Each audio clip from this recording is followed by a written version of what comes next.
This program is sponsored in part by the South Bend Education Foundation.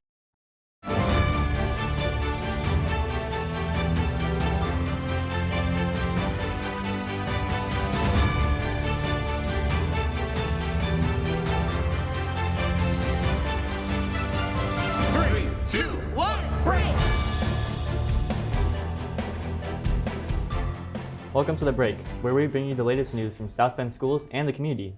I'm Will Atkins from Riley High School. And I'm Aubrey Millard, also from Riley High School. Here's what's making The Break. Clay High School will be shutting down in the summer of 2024 as part of a long-term plan to restructure the South Bend School District. The plan was adopted by a 4-3 vote of the school board members on Monday night after extensive research. I am a proud student here at Clay High School. I went through Swanson, I went to Clay Middle, and then I was forced to move to a different high school because I moved out of district. I begged and pleaded for 4 years to come back. And now you see I'm back home. This is where we belong. Clay should not be shut down. The plan aims to transform the largest school district in Michiana by reducing the number of high schools from 3 to 4. The plan also includes the establishment of new feeder boundaries based on geography and the closure of Warren Elementary. The district aims to address declining student enrollment by offloading underutilized buildings. Last week, a student was apprehended for bringing a gun to Riley High School. Later that same week, multiple bomb threats were made across the state. Kayla Woods and Moses Alonzo spoke with students and staff about school safety. My name is Kayla Woods, and we asked a couple kids, do they feel safe at school? Why or why not? Not really, because there's just a lot of, you don't know everyone you're going to school with, so you don't know like what's going on in their mind. You don't know what they're capable of. Yes, I do. So one, I went here, graduated here in 2012. My SRO was Kendall. But for the most part, yes, I do feel safe. I think we have a very good security team here. Yeah, I feel pretty safe at school. I feel like the security guards do a pretty good job.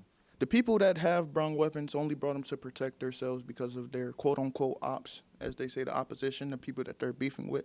So they need to feel protected. They were never here making threats against the school, so it's like there's no reason for me to feel threatened. Yes, I feel safe.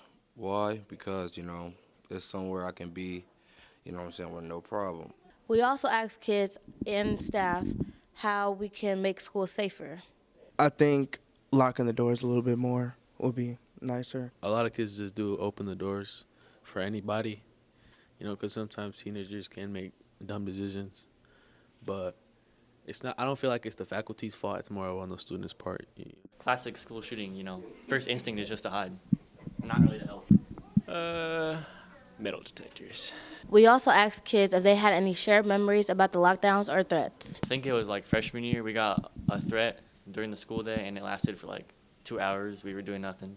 It was like one day someone was shooting like 6 blocks away, and they locked us down for some odd reason, even though the police caught them. But, I get that they want to protect us with everything in their ability and power, but we don't need to be protected that much to the point where blocks away counts as a serious. I think about how difficult it might be for those student bodies, for that community, how unexpected those days, those hours, those moments might be. But honestly, I just pray, I just pray. It's that time again. Prom season is here. This year, Clay, Adams, and Washington High Schools will have an enchanted forest or garden theme, while Riley keeps it fresh with a night in paradise.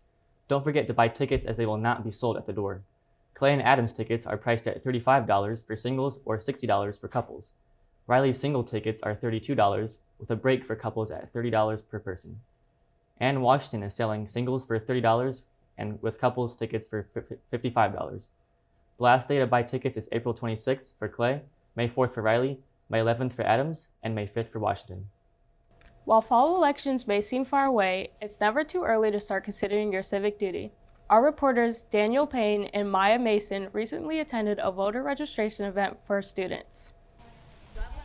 Often the first time people register to vote is when they first get their driver's license. But another way students have the opportunity is through a registration event. What's exciting to me about this is that this project was designed by students. We have social service classes, and we have a leadership academy from Riley that comes here about every other week, and they thought it would be a good idea to get people engaged in voting. Register to vote because your voice is your vote. Your vote is your voice. How long did we take to plan this event? Like a month? It's probably been like a month and a half. The basic requirements to vote are pretty simple. You need a valid state ID and another document with your name and current address, like a bank statement, paycheck, or any other government document with your current name and address. Also, you have to be a citizen of the U.S., a resident of your state for at least 30 days. You cannot have any criminal convictions. You must be of sound mind, and you must be at least 18 years old. But if you are 18 or over by November 1st, you can also register to vote in this fall's election. You can register at any time in many ways. You can go to in.gov. There is voter registration there. There also is a very convenient portal at Vote 411. Besides places like this, students who qualify can also register to vote at area high schools. You know what they say, if you don't vote, you can't complain. For The Break, I am Maya Mason. As we make our way through fourth quarter, we remind students to wear IDs at all times while on campus. If you have misplaced your ID, you can buy a new one in guidance office for $5. Are you interested in being lifeguard certified? Riley swim coach Mr. Van Dries is hosting swim lessons on behalf of the Red Cross Association. You must be 15 years old by the time you complete the course, plus the fee of $100. For more information, visit the link below. The annual Jackie Robinson game between the Adams Eagles and the Riley Wildcats took place at Four Winds Field on Thursday. The event honored legendary baseball player Jackie Robinson, the first African American to play Major League Baseball. In addition to breaking the baseball color line, he won Rookie of the Year in 1947 with the Brooklyn Dodgers and was an All-Star for 6 consecutive seasons. He was also the MVP in 1949 and played in 6 World Series. Robinson's character and nonviolence greatly contributed to the civil rights movement. In honor of this great American hero, both JV and varsity Adams and Riley teams wore special shirts with Robin's famous 42 on them. Well, it looks like spring has been having trouble making up its mind lately. That's right. After a bit of snow earlier this week, and possibly more this weekend, hopefully we aren't sliding back into another winter. Araya Davis brings us the latest on what we can expect the next few days. You might need your umbrellas this morning, but spring flowers are enjoying this rain. Today's forecast will be in the low 60s with rain showers in the morning and sunshine later in the day. Tonight, skies will be cloudy with a chance of rain and a low of 42.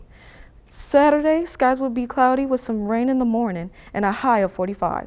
The temperature will be dropping throughout the day with the possibility of snow later on. Low Saturday night will be around 34. Skies will be cloudy early Sunday morning, followed by clearing and a slight chance of rain with a high of 45. Don't put the blankets away yet, as you'll need them Sunday evening when we're looking at the low just above freezing around 34 degrees. That's it for the weather. I'm Araya Davis. Now back to the anchor desk. Finally, check this out. What started as a passion project during the pandemic has turned into a way to help people sing. The deck of a ship from World War I and II has a new life as guitars. Phil Whitmarsh of Old Market Guitar Works had a theory that the history of wood could change its sound. Whitmarsh says the nail holes and imperfections in the wood channel the spirit of the past to help bring new meaning to music. He came up with the idea during the pandemic and began working with different historical pieces of wood. The unique instruments bring in a pretty penny. One will get auctioned off to help raise money to help restore the USS Texas.